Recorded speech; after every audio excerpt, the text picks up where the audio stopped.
ඉතින් pandemic time එකත් එක්ක කොවිඩ් සීසන් එකේ ඉකොනොමික් ක්‍රයිසිස් එකත් එක්ක බොහෝ දුරට අධ්‍යාපන කටයුතු සිදුනේ online distance learning popular method එකක් බවට පත් වුණා. ඉතින් අපිට සිද්ධ වුණා දරුවන්ට ඔන්ලයින් අධ්‍යාපනය ලබා දෙන්න. ඉතින් ඒ හරහා දරුවන්ගේ ඉගෙනීම් කටයුතු වලදී අපි උගන්වන දේවල් දරුවන්ට හොඳින් ග්‍රහණය වුණාද කියලා බලන්න අපිට සිදු වුණා.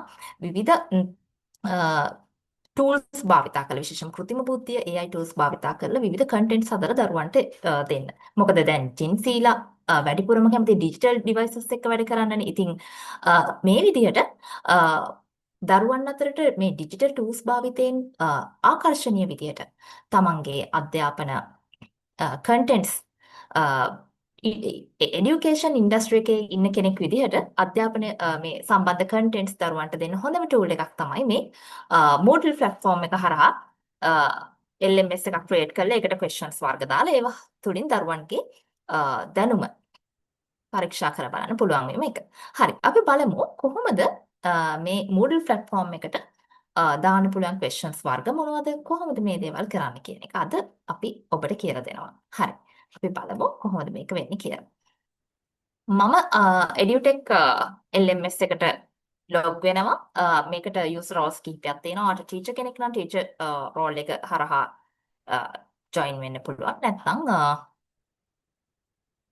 ස්ටුඩන්ට් කෙනෙක් නම් ස්ටුඩන්ට් කෙනෙක් විදියට නැත්නම් ඇඩ්මිනිස්ට්‍රේටර් කෙනෙක් විදියට ලොග් වෙන්න පුළුවන්. හරි. මම දැන් ලොග් වෙලා ඉන්නේ Moodle platform එකට. හරි. මේකෙදී අපි කතා කරන මූලික question type එක නැත්නම් මූලික ප්‍රශ්න වර්ගය තමයි බහුවර්ණ ප්‍රශ්න.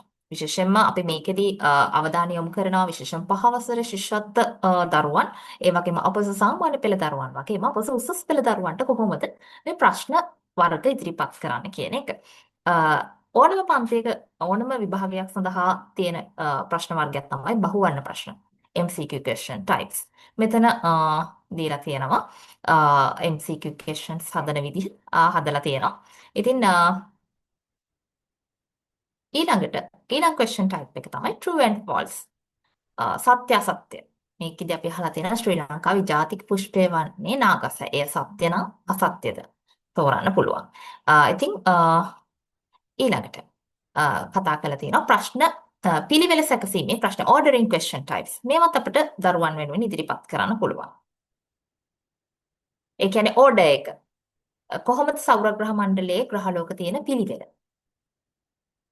ඊටමත් ආකර්ශනීය විදිහට දරුවන්ට ඉගෙනීම් ක්‍රියාවලිය රඳව ගන්න. මොකද ජෙන්සීලා වැඩිපුර කැමති ඩිජිටල් ටූල්ස් එකකින්.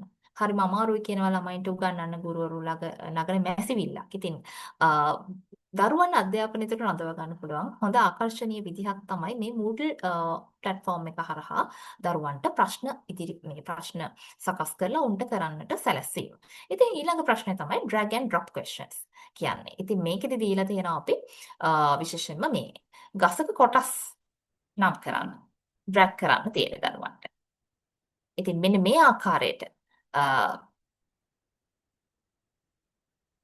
දරුවන්ට නම් කරන්න පුළුවන් වෙන විදිහට ඉතාමත් පහසු විදිහට මේක දරුවන්ට ඇත්තටම ලැප්ටොප් එකක් අවශ්‍ය වෙන්නේ නැහැ මේ ප්‍රශ්න කරන්න. ඇත්තටම ඔවුන්ට පුළුවන් මේ ප්‍රශ්න මොබයිල් ස්මාර්ට්ෆෝන් එක හරහාත් ඔවුන්ට මේ දේවල් කරන්න පුළුවන්. විශේෂයෙන්ම මේ වගේ ප්‍රශ්න උසස් පෙළ ජීව විද්‍යාව ගැලපෙන විදිහට ශරීරයේ පද්ධති අර දරුවන්ට නිතරම මතක් වෙන විදිහට මේ වගේ ප්‍රශ්න කරලා ඔවුන්ගේ මතකය වැඩි දියුණු කරගන්න පුළුවන්. ඔවුන් ලබපු අවබෝධය පුළුල් කරගන්න පුළුවන් හැකියාවක් තියෙනවා. ඊළඟ ප්‍රශ්න වර්ගය තමයි ගලපා ගැනීමේ ප්‍රශ්නය. ඉතින් මේකෙදි තියෙනවා තෝරන්න තියෙන්නේ matching questions. මේ මෙතන දීලා තියෙන කොඩි වර්ග රටවල් වලට අදාළ. ඉතින් ඒ රට සිලෙක්ට් කරන්න තමයි තියෙන්නේ. ඉතින් දරුවන්ට ඒ තමත් පහසුවෙන් කරන්න හැකියාව තියෙනවා.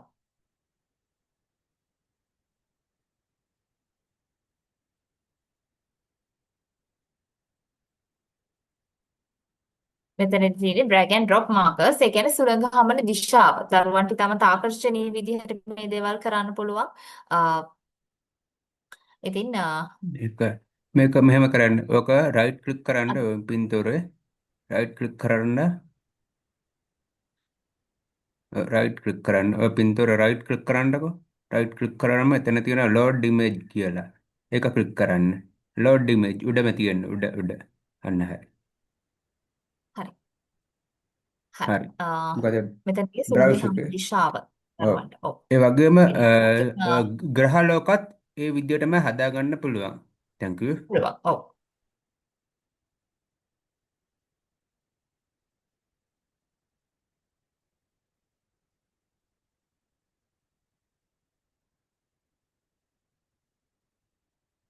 හරි. මේ තියෙන්නේ ප්‍රශ්න වර්ග අපි මෙතන ප්‍රශ්න වර්ග 6ක් ගැන කතා කරලා තියෙනවා. මේ ප්‍රශ්න 6. මේ විදිහට නැවිගේෂන් ක්විස් නැවිගේෂන් එක මේ පැත්තෙන් බලා ගන්න පුළුවන්. අවසානයේට ප්‍රශ්න ටික ඔක්කොම කරලා අවසානයේ මේ විදිහට ෆිනිෂ් ඇටෙම්ප්ට් එක දෙන්න පුළුවන්. ඉතින් තමන්ගේ ප්‍රශ්න කීයක් හරිද කියලා දරුවන්ටම බලා ගන්න පුළුවන්.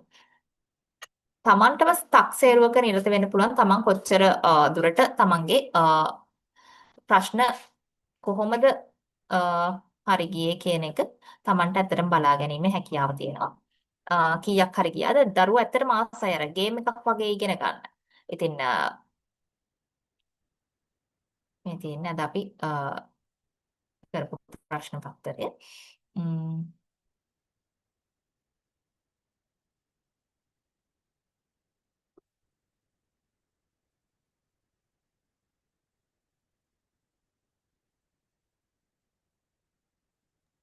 බොහොම ස්තුතියි රේණුකා. මේ අපි දැන් ඔව් ඊළඟට ක්වෙස්චන් මේ ඔව් තියෙන Q&A එකක් අපි ඔව් ඒ සඳහා අවස්ථාව ඔබට ප්‍රශ්න තියෙනවා නම් ඉදිරිපත් කරන්න පුළුවන්. මේ විදිහට බලා ගන්න පුළුවන්. submit all and finish කරනට පස්සේ අපේ ප්‍රශ්න කීයක් හරි ගියාද කියලා මේ විදිහට සාරාංශය සමරයිසේෂන් එකක් බලා ගන්නත් පුළුවන්. ලකුණු ගන්නත් මේ විදිහට දැක්වෙනවා. ඉතින් දරුවන්ටම පුළුවන් එයාලගේ